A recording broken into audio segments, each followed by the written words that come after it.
আপনি কি জানেন একই রোগের জন্য কখনো ডাক্তার ক্রিম এবং ওয়েনমেন্ট সাজেস্ট করে? অনেকে ভাবেন ক্রিম এবং ওয়েনমেন্ট একই জিনিস। আমার হাতে যে প্রোডাক্টটি দেখতে পাচ্ছেন, একই নাম, একই ব্র্যান্ড, একই প্রাইস, কিন্তু একটি হচ্ছে ক্রিম, একটি হচ্ছে ওয়েনমেন্ট। চলুন জেনে নেই ক্রিম এবং ওয়েনমেন্টের মধ্যে কি পার্থক্য আর কখন কোনটা ব্যবহার করবেন। ভুলভাবে ব্যবহার করলে কিন্তু আপনার ক্ষতি হতে পারে। তো চলুন শুরুতে আমরা ক্রিম সম্বন্ধে জানি। এইটা একটি ক্রিম, দেখতে পাচ্ছেন আপনারা, এটা একটি ক্রিম।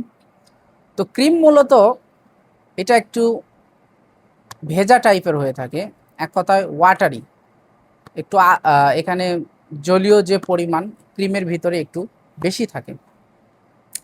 পক্ষান্তরে ওয়েনমেন্টের ভিতরে তেলের পরিমাণটা একটু বেশি থাকে।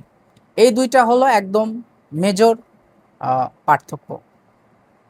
ক্রিম কোথায় অ্যাপ্লাই করবেন বা ক্রিম কোথায় ব্যবহার করবেন? আপনার স্কিনের সারফেস, অর্থাৎ যেখানে ব্যবহার করবেন সেই জায়গাটি যদি ভেজা হয় বা আর্দ্র থাকে, তাহলে সেখানে আপনাকে ক্রিম দিতে হবে। আপনি যদি দিনে ব্যবহার করেন তাহলে ক্রিম ব্যবহার করাটাই ভালো।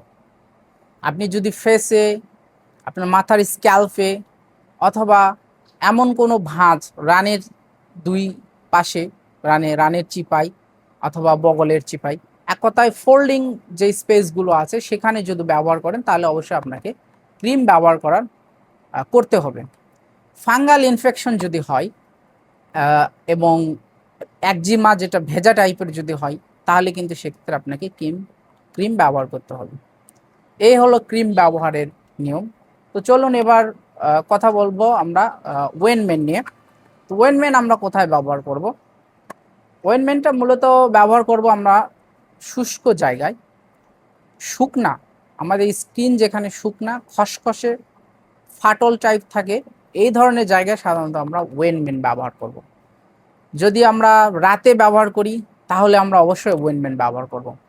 গভীর ক্ষত, অনেক সময় আমাদের ইনফেকশন হয়ে যায় এবং তখন ডক্টররা কিন্তু আমাদেরকে বিভিন্ন অ্যান্টিবায়োটিক ওয়েনমেন্ট সাজেস্ট করে। তো এই জন্য ওয়েনমেন্টটা বেশি ক্ষতর জন্য আমাদের ওয়েনমেন্ট ব্যবহার করাটা উচিত। এবং যেটা একজিমা, ভেজা একজিমা, সে জায়গায় কিন্তু আমরা ক্রিম ব্যবহার করব, এবং শুষ্ক যে একজিমা সেখানে কিন্তু আমরা ওয়েনমেন্ট ব্যবহার করব। সোরিয়াসিসে কিন্তু আমরা ওয়েনমেন্ট ব্যবহার করব।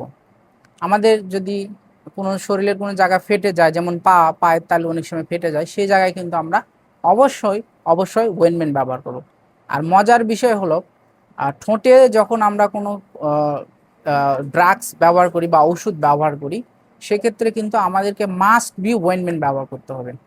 অনেকের ঠোঁট কালো থাকে এবং অনেকে একটু কালো দাগ দূর করতে চান, সেক্ষেত্রে বাজারে যে ওষুধগুলো পাওয়া যায়, তখন আপনারা যেটা ব্যবহার করবেন অবশ্যই ওয়েনমেন্ট দেখে ব্যবহার করবেন। এই হলো আজকের ভিডিও। আশা করছি আপনারা ক্রিম এবং ওয়েনমেন্টের মধ্যে পার্থক্য বুঝতে পেরেছেন। ভিডিওটি ভালো লাগলে শেয়ার করবেন এবং আমাদের ফার্মেসির পেজটিকে লাইক করে দিবেন পরবর্তী এই ধরনের স্বাস্থ্য সচেতনতামূলক টিপস পাওয়ার জন্য। সবাইকে অনেক অনেক ধন্যবাদ।